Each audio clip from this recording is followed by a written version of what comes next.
it happened so fast. I was whisked out of my body, and there they were welcoming me and explaining to me so that my soul would understand that I had died, that my work in the body of Dr. Yvonne Cason was finished.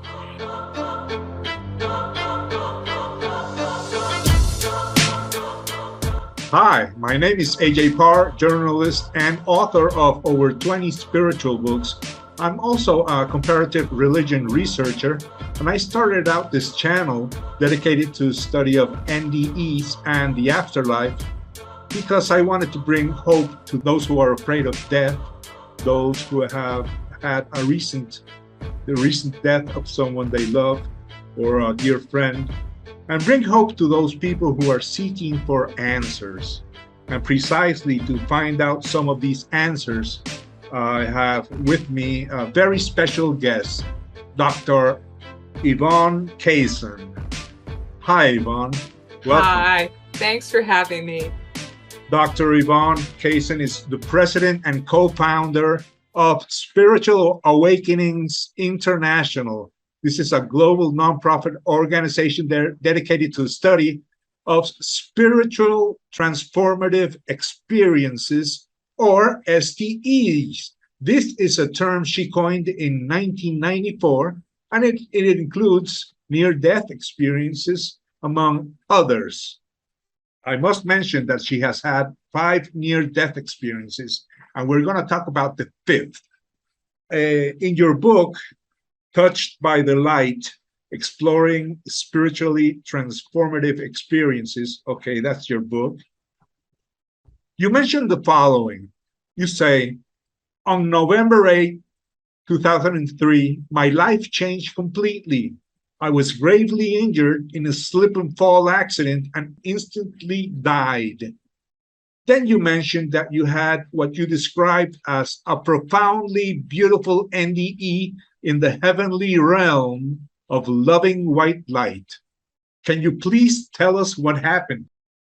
Yeah, thank you. Thank you for that wonderful introduction. And yes, I'm delighted to share the story of my near-death experience that happened in 2003.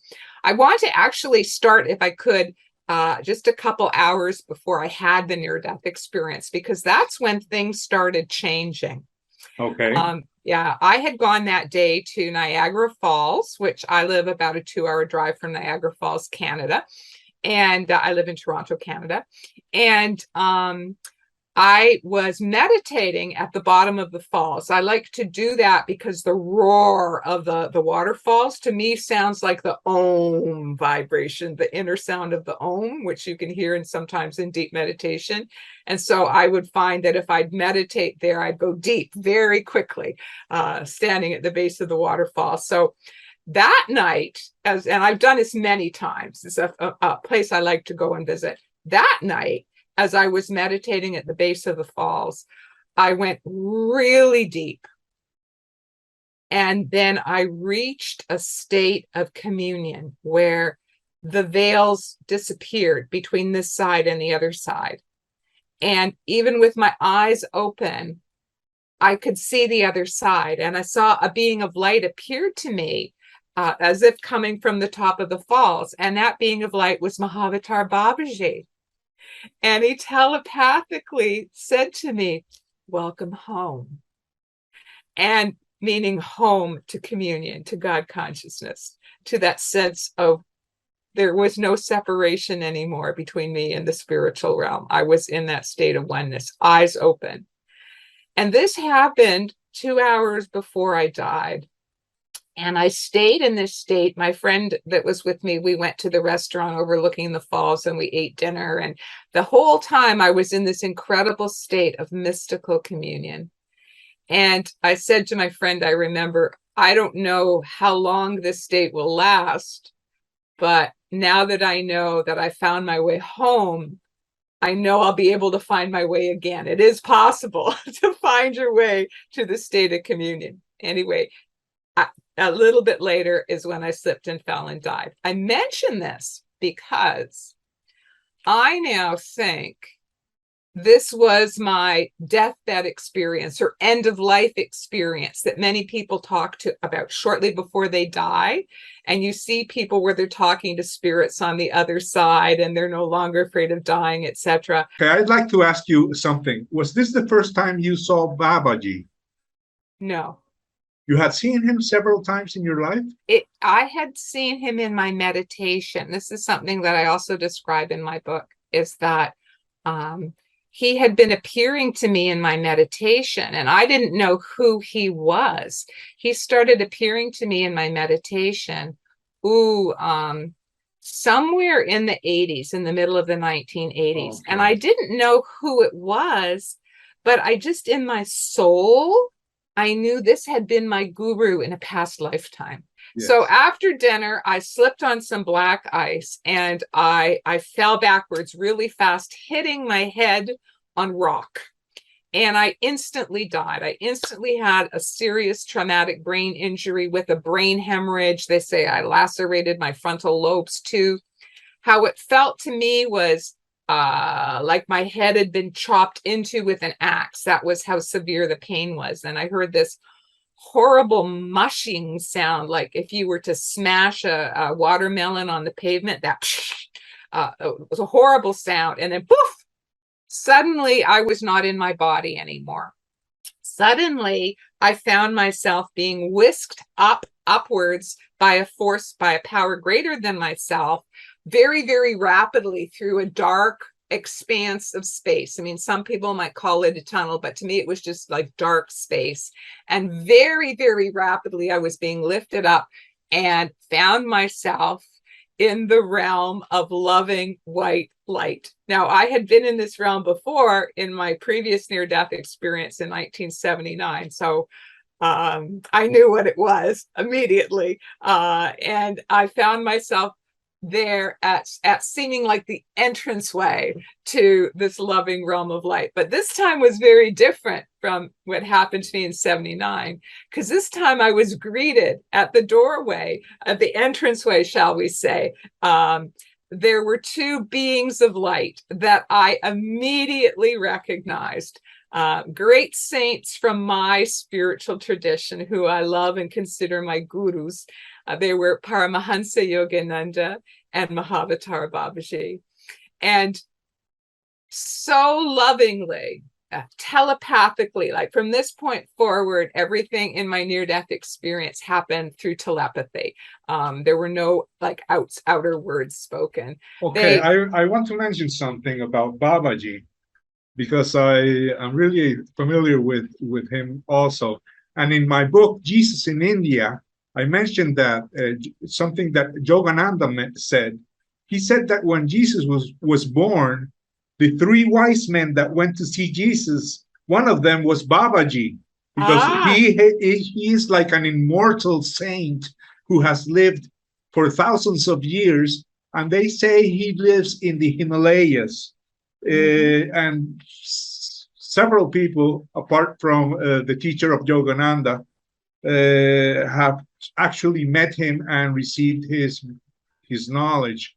As have Yogananda. Yogananda also met him. When Jesus was born, Babaji was one of the three wise men. And then when Jesus grew up, he went to India and he was with Babaji. And they say, this is only one version, that Jesus received his teaching from Babaji. So this is like a legend. It cannot be proved. But the important thing is that all religions, this is what I try to express in all my books, all religions are really one. There is only one secret teaching. There is only one ancient ancestral teaching. The basis of all the great religions is oneness. Yes, I agree with everything that you said. And I would love to have you speak on Jesus in India sometime in English too. Spiritual Awakenings International. Okay. I think many of us would really like to hear what you've learned about that.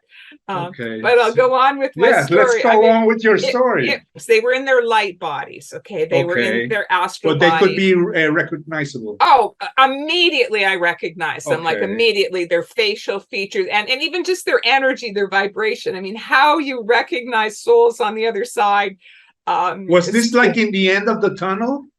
If you want to call it a tunnel, for me it was just a dark expanse of space. Okay. And that, yes, as I was entering the light, they were there waiting for me, greeting me, explaining to me, because I am a disciple of that lineage. I know I am. I have been for many incarnations, but my gurus, if you want to say that, were waiting for me as is promised. This is one of the things that Paramahansa Yogananda says, that once you have established a guru-disciple relationship, the guru will be there for you, helping you at your time of transition at death.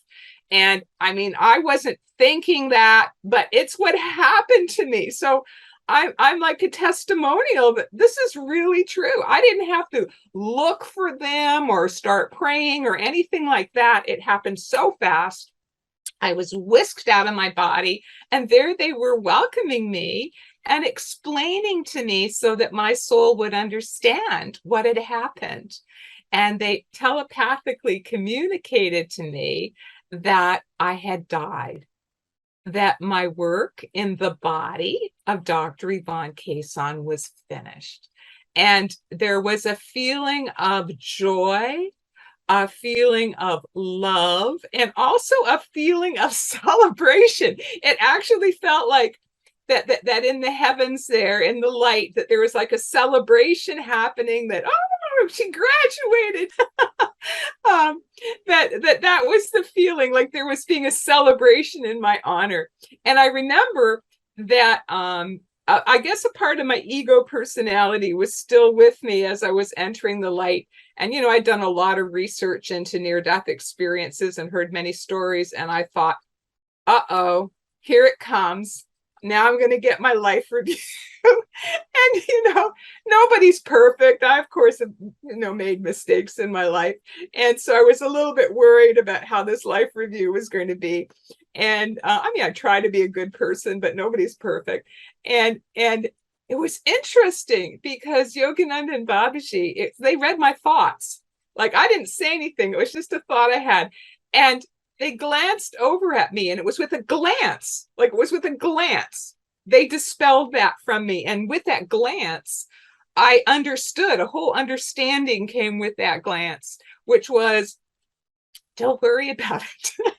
The Divine Mother understands. And I understood, like when a child is learning to walk, you stumble, you fall, you skin your knees, you bump your head. It's all part of the learning experience. You make mistakes. That similarly, the Divine Mother, in its infinite love for all of us as divine children, knows we're going to make mistakes. And really, it didn't matter. And so, like with poof, with a glance, that worry was gone. And then I sort of went into, for a few moments, into just experience of incredible joy and love and bliss and communion with the divine in the light. And then it's like I shifted and I went into, I'm going to call it a different state of consciousness, that I went into an experience where I wasn't seeing things. Like in the realm of light, I was clearly seeing visions of the gurus and visions in the light, but this was more in a state of knowing. And that in this state of knowing, pure knowing, I suddenly remembered all my past lives. And it was an unusual experience because it was like I'd always known them, but now I was remembering them again, that for some reason I'd forgot something I've always known. When you say that you remember all your past lives, how many? Thousands of them?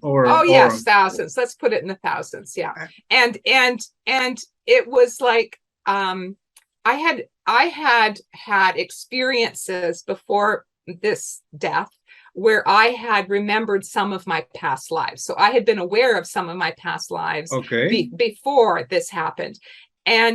But it's like having pieces of a jigsaw puzzle that before Okay. I had several pieces of who I'd been in some of my past lives. But now with the memory coming back, it was like all the pieces of the puzzle were put together and I could see the whole picture all at once. Do you And still remember him?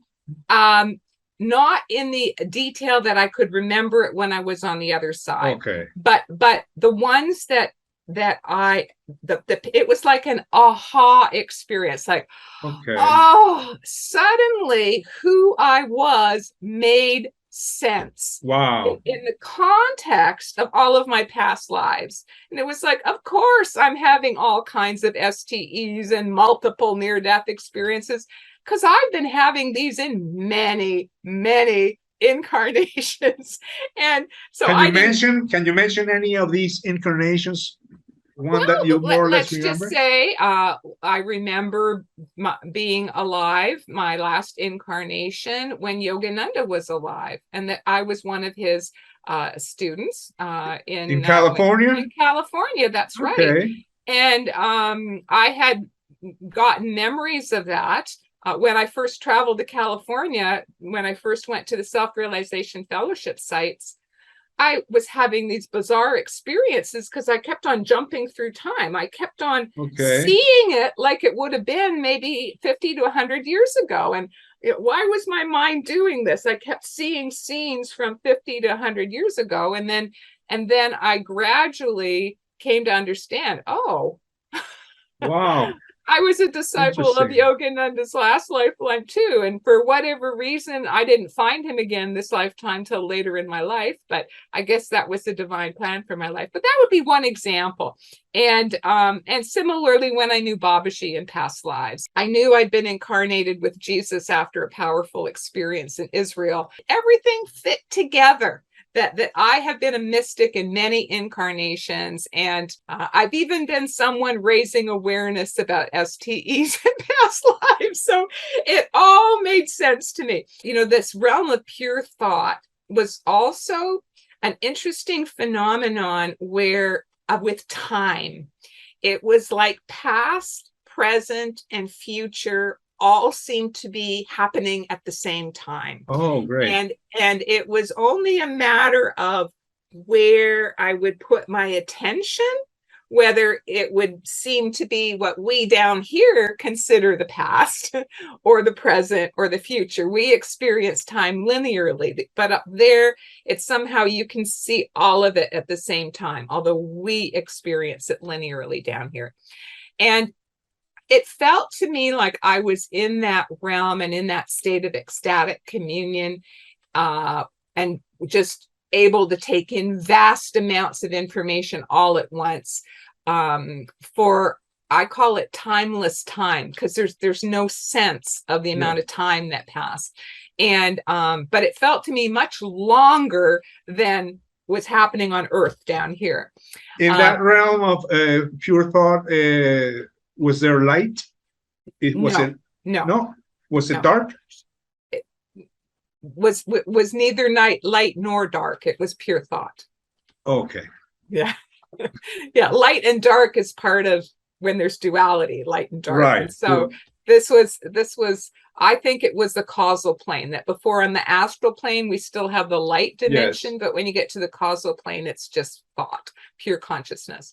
And that's my interpretation, but that's what I experienced. Anyway, after a period of what I call timeless time, because there was no sense of time on the other side, Mahavatar, Babaji, and Paramahansa Yogananda and their light bodies reappeared to me. Oh, wow. And then they telepathically communicated to me. They said, you may now choose whether to incarnate in the body of a babe to further serve the Divine Mother, and or to return to the maimed body. And that meant the body of Dr. Yvonne Cason. And I was in such a open, ecstatic state of God communion it was my intellectual mind or ego mind seemed to be asleep, having a siesta. Okay. And it was like my heart or my soul that responded. Like I literally felt the response coming out of my heart area. And the response that came out of my heart area while I was in this ecstatic state was, "Oh, masters, please guide me. What is the higher choice? I want to do God's will." Okay. And they so lovingly, like how a thought can have so much love in it is very difficult to describe, but it did exquisitely lovingly. They communicated to me, both are good. You can choose. Oh, And then my heart again just said, "Oh, please guide me. What is the higher choice?"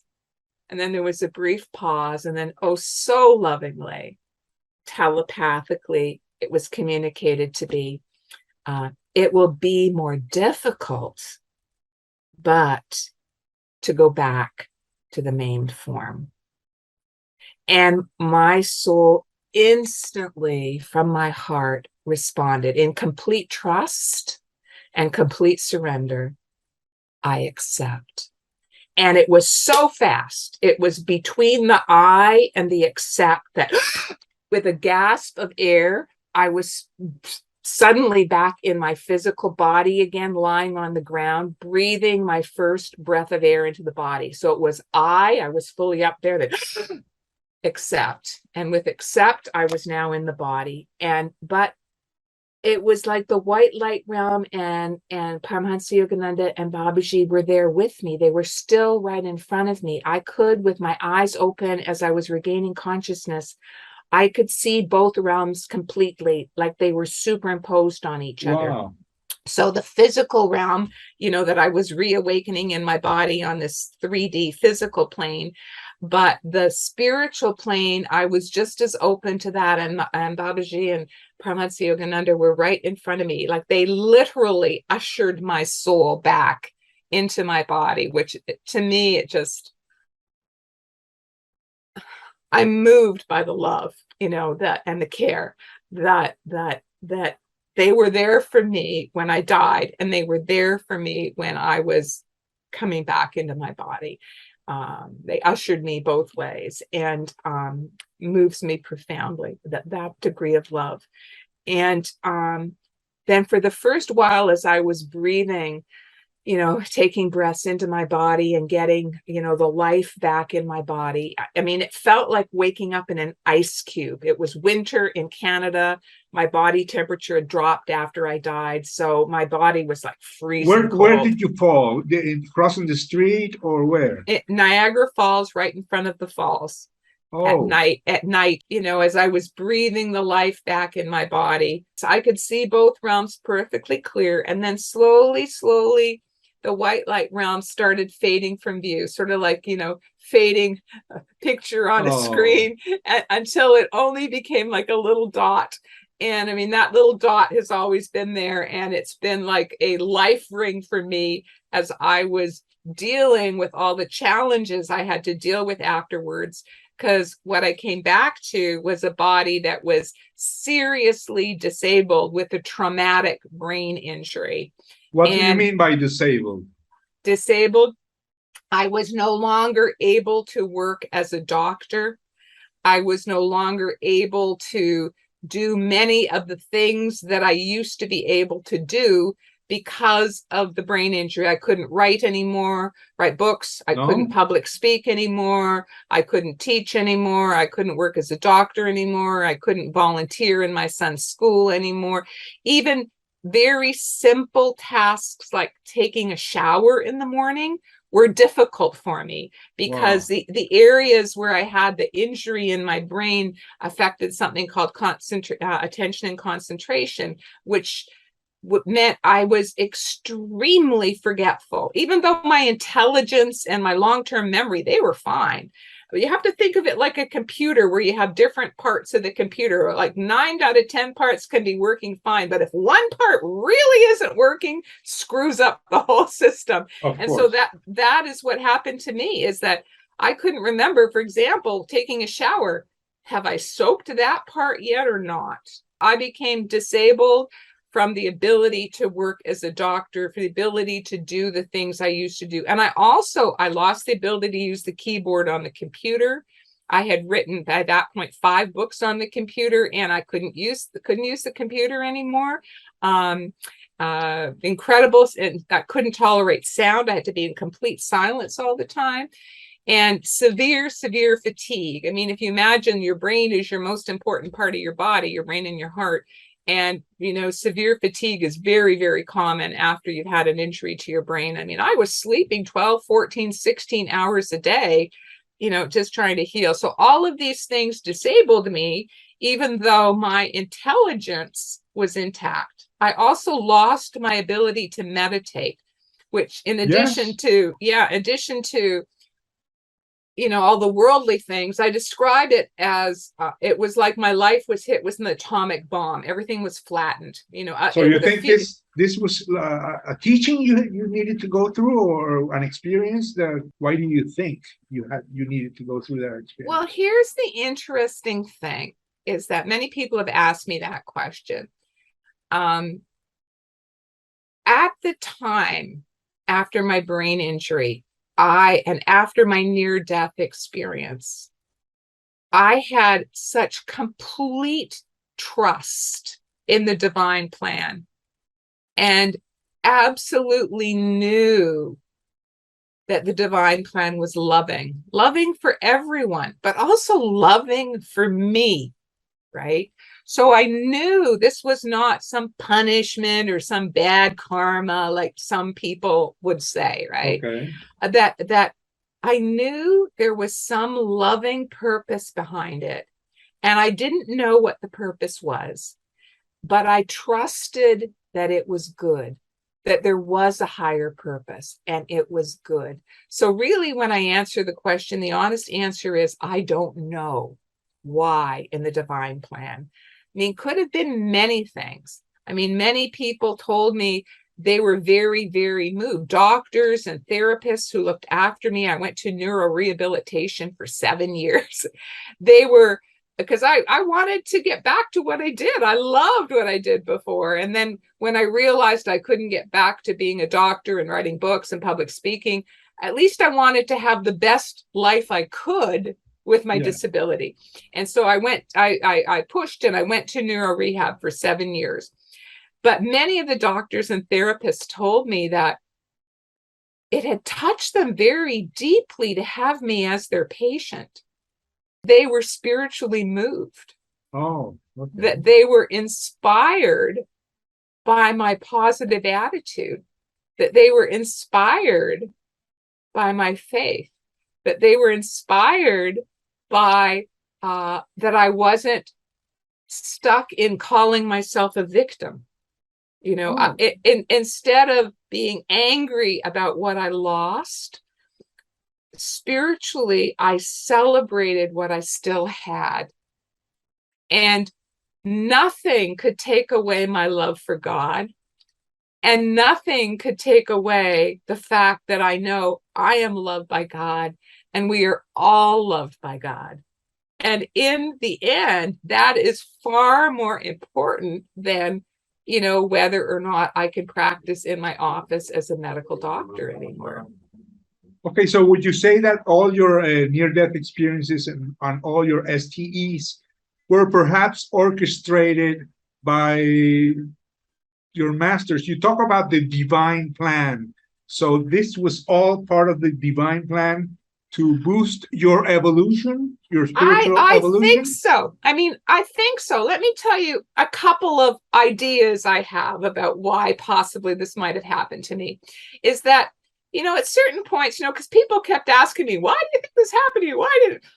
So I said, okay, Yogananda, give me a hint. Why did this happen to me? So then what's a phenomenon that happens to me often is if I ask spirit guidance, I'm guided to a book, I open to a page, and there I find my answer on that particular page. So anyway, I asked about this particular question. Why did this happen to me? Why did I get disabled with this head injury? And I went to the book I was guided to. I opened it up, and there on the page, it talked about in the yogic tradition how there are different life stages. And at the age of 50, so first you start as a child, then you start as a householder.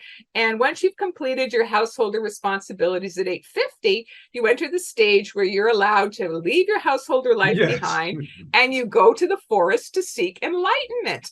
And guess how old I was when it happened to me? Age 50.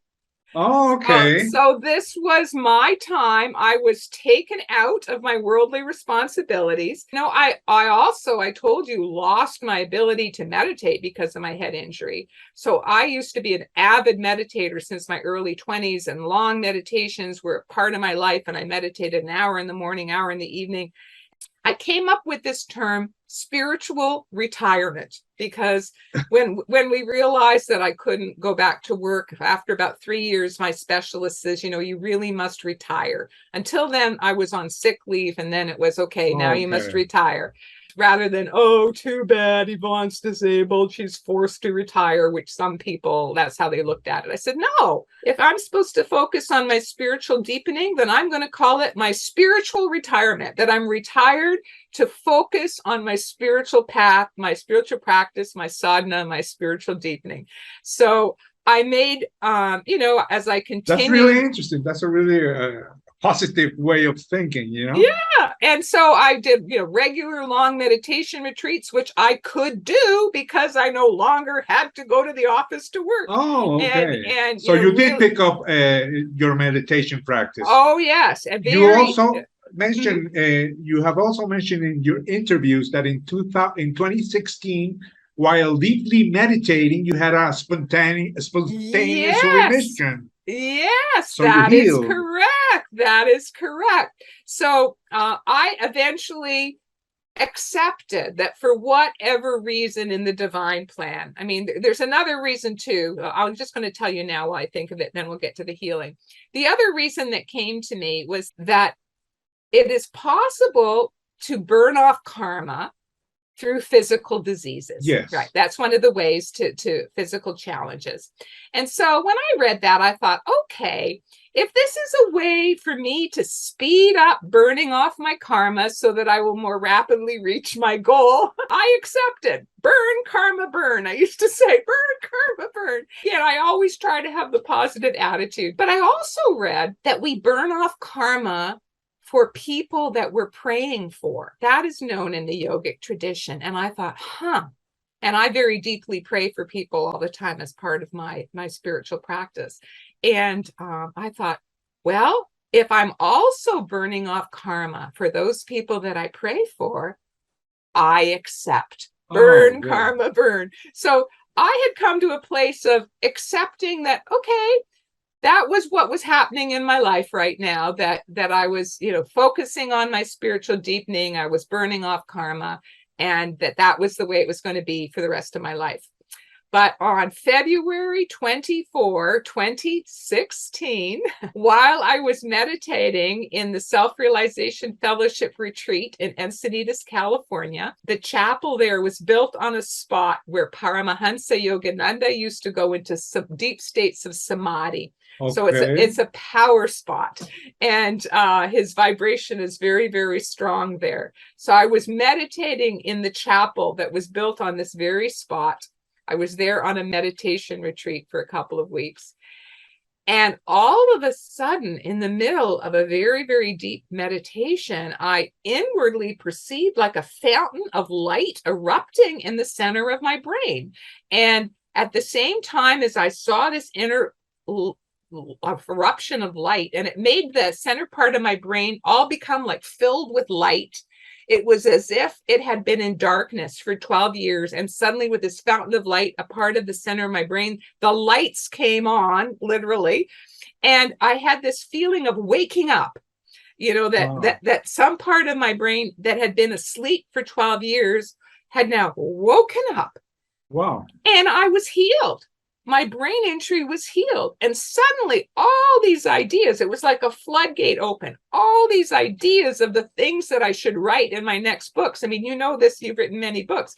I had ideas and these are my ideas, but they were being formulated and flooded through my consciousness as how I would present them in my next, not one, not two, not three, several books, and this inspired creativity awakened that day. And after I finished my meditation, I went to my little room in the retreat and I'm making notes like crazy, all my ideas. And this continued every day. I was getting ideas. And, with time, it's like, as you know, like a sculpture, you're sculpting things. Okay, this will be in this book, and this will be in this book, and this will be in this book. So did you recover your physical abilities overnight? My brain injury was pretty well instantaneous healing. The other injuries, like my energy and attention concentration, some of them also healed instantly. Some of them, it was sort of gradually over the next year. They were very, very rapidly improved. But basically, I'd say 90% of the healing happened virtually instantaneously. And do these injuries normally heal, or are they? It is thought by traditional medical thinking that any neurological injury that doesn't heal by about 2 to 3 years, it's now permanent. So certainly 12 years later, which was more than 12 years later, this was a miracle. I mean, I must say, there are doing research into brain neuroplasticity, Dr. Norman Deutsch. I spoke with him afterwards. I told him about my brain healing. I asked his opinion as a medical doctor. And of course, he had a medical explanation. But he thought my meditation, because they've now discovered that meditation is a very, very powerful stimulus to brain neuroplasticity and brain healing. So it's possible that was one of the factors. But I definitely think a big factor was the grace of God and the blessings of my guru, Paramahansa. I understand that the neuroplasticity is based on the fact that the neurons regenerate and they create new neurons, but neuroplasticity does not happen overnight. It cannot happen overnight, because it requires the development of new neurons. To me, the grace of God, it's a miracle. And I'm a living testimony that miracles do happen. And I tell people, never give up. Miracles do happen.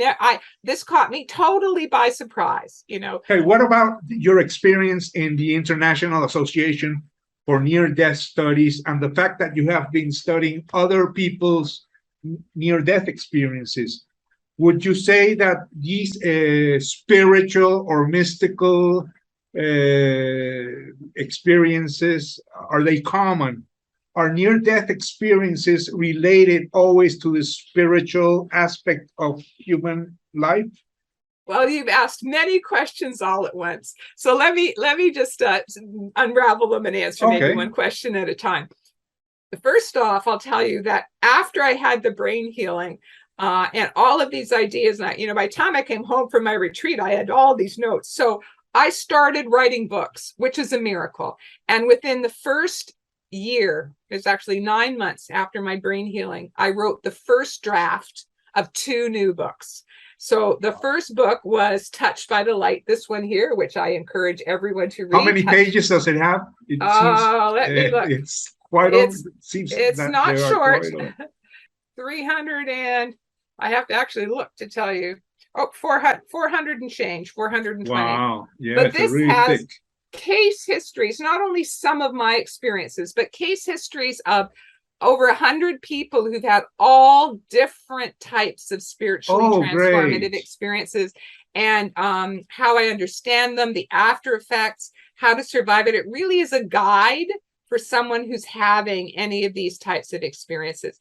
Wow, that's really interesting. We'll include the link, the Amazon link, below this video. So if anyone is interested, they can get the book. But my next book, Soul Lessons from the Light, I'm planning to publish this fall. So I'm just working on the final edits. And that's actually my story, where I talk about my own spiritual awakening and some of the peak spiritual experiences I've had throughout my life. So that's Soul Lessons from the Light coming out this fall. So after I had the healing and I started writing, and I was writing prolifically, and the whole time I was amazed. I was amazed myself. I was amazed at the change from, I couldn't do this 2 weeks ago, and now I'm writing prolifically. And I was in this inspired state, which is like a semi-mystical state, while I was writing. Yes. It was just wonderful. And I felt tremendous joy to be expressing everything that had been like locked in. It was like everything I knew had been locked in inside my brain for 12 years. My intelligence and knowledge were not damaged. It was like the hard drive of my computer was still okay, right? It was the keyboard that wasn't working with my brain injury, so couldn't get anything out of the hard drive. So now the keyboard was working, and I was writing all this into my books. And then I realized very quickly, oh my goodness, nobody's going to buy my book. Everyone thinks I'm dead. I'm going to have to get out there in the world. I'm going to have to start public speaking. I'm going to have to go out there again. And I didn't know if spirit had healed my ability to public speak or not. But sure enough, invitation came on my email to speak at an IANDS conference, International Association for Near-Death Studies, in 2018. And so, spirit was poking me, go, Yvonne, go speak at that conference. So I applied, and I spoke at that conference. And so that was my first public speaking since before my head injury. And I had no idea how it was going to go, but, I got a standing ovation. Right. And so when I did, I thought, oh my goodness, this has been healed too, because you asked me, it was more things healed. So sometimes you don't realize till you try it. It was like, oh, I guess this has been healed too. I can public speak again. Then I got asked to do media interviews. It was like, oh, okay, I can do this again too. And then the IANDS board invited me to become a board member. And then less than a year later, they invited me to become the IANDS president. And I was elected president of IANDS. What an honor. It's a real honor. But, I have been studying the whole range of spiritually transformative experiences since the 70s. And near-death experiences are one type of spiritually transformative experiences, but there are other ones that people are having, and that I have had as well, such as a kundalini awakening, such as mystical experiences, such as many types of psychic phenomenon, such as past life recall, clairaudience, clairvoyance, clairsentience, mediumship, after death communications. So I always was looking at the whole spectrum of experiences, with near-death experiences only being one. And in fact, in my research, I found that it was a small proportion of people having near-death experiences. There are many more people having other types of STEs. So Spirit prompted me to accept the nomination and to become president of IANDS. But I always knew in my heart that my true calling was to focus on more than the near-death experience. And so in the summer of 2019, I had a strong download or higher guidance or whatever you want to call it. This was before I was elected president of IANDS. And my download was that I should, together with Robert Bear, that's a whole other story, that the two of us should together found a new organization which has a spectrum looking at the whole spectrum of spiritually transformative experiences, more than the near-death experiences, including the near-death experiences, but including kundalini and mystical experiences and all these psychic phenomena. And I was even given the name for the organization, Spiritual Awakenings International. So I knew in my heart at some time Spirit would make it clear when it was time to launch it. So I did the best I could, and I met a lot of wonderful near-death experiencers while I was president of IANDS. But then in March of 2020, Spirit said, now it's time to leave and time to start Spiritual Awakenings International. So I stepped down with a nice letter of resignation, and Robert Bear and I co-founded and launched Spiritual Awakenings International on June 15th of 2020. And it's been taking off like wildfire, because we're now in 2 years, we're in 72 countries around the world. People have subscribed to us because people all over the world are having spiritual awakenings of all kinds. Yes. Some of them near-death experiences, but some of them mystical experiences, kundalini awakenings, past life recall, trans-dimensional experiences. There are all sorts of experiences happening to people. I see it from the yogic perspective. I met Gopi Krishna early on in my life in the 70s, and he thought it was evolution of consciousness. He thought that the human species was at that point in our evolution that, we're not going to grow another arm or another leg or something in evolution, but evolution is going to be expanding the range of human consciousness, where what used to be considered paranormal becomes the new normal. And I personally think that is what is happening. Well, you are really interesting, and I'm really glad I invited you. And I want to invite you to a second interview, because I think we have a lot of material to cover, especially about your STEs, how you came up with the term, and what have you found so far studying so many cases. I don't know how many people have signed up. At least 1,000. I've personally counseled over 1,000 people having diverse types of spiritually transformative experiences. Yes, that seems really interesting. And we still need to talk about your other 4 NDEs. So I think you'll be coming here more than once. Thank you. I would be very happy to come again. If people want to contact you, how can they do this? Okay, well, let me very quickly, if I could, share screen. I'll give you my website. There we go. There's my book, Touched by the Light, Exploring Spiritually Transformative Experiences. And this is how you can contact me at Spiritual Awakenings. This is our website, Spiritual Awakenings International. This is our website, www.spiritualawakeningsinternational.org. And please subscribe. We also have a great YouTube channel you can subscribe to, watch our videos. But that is how you reach me. Okay, thanks again, and I hope to see you here soon. All right, I look forward to it. Thank you for having me on your show.